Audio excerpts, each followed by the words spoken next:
Hello, this is Alexis and welcome to another unboxing. Today we will be unboxing another Miku. It is the NT Style version by Goodsmart Company. She is a 1/6 scale, a proper one this time, and I pre-ordered her on the 19th of May in 2023.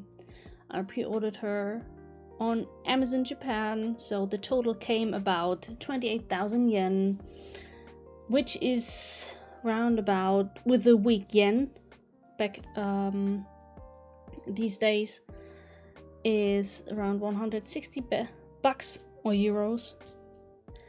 And yeah, she's a proper 1/6 scale, and I just gotta say it, she's gorgeous. Yeah, comes in a beautiful box. But what I have to say, the box feels kinda cheap. Considering the other boxes for other Mikus by Goodsmart Company, this box feels, I don't know, on the thin side. If that is the way I can tell. But she's well packaged, and this is her.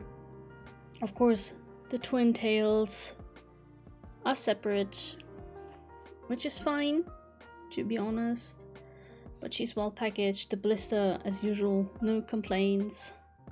And as you can already see, the twin tails do take up a lot of space, which is fine. But I feel there's still some parts that could break.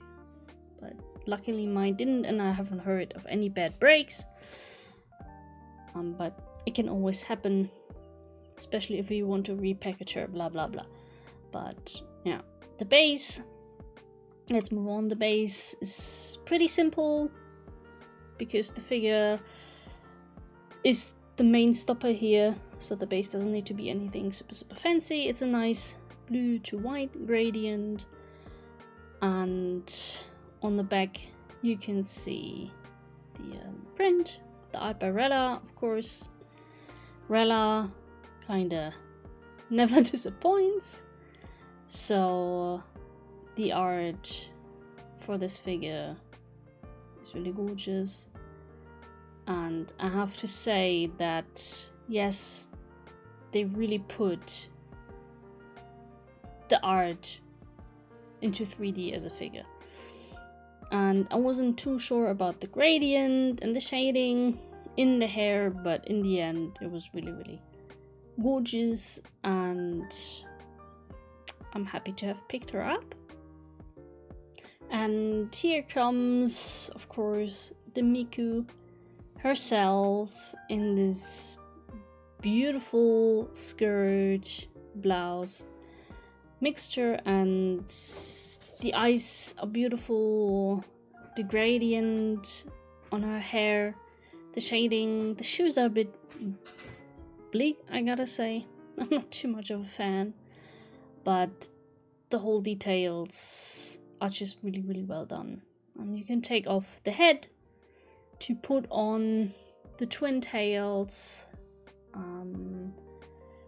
For some reason mine did not properly fit. I tried, but I don't know what the struggle was with mine.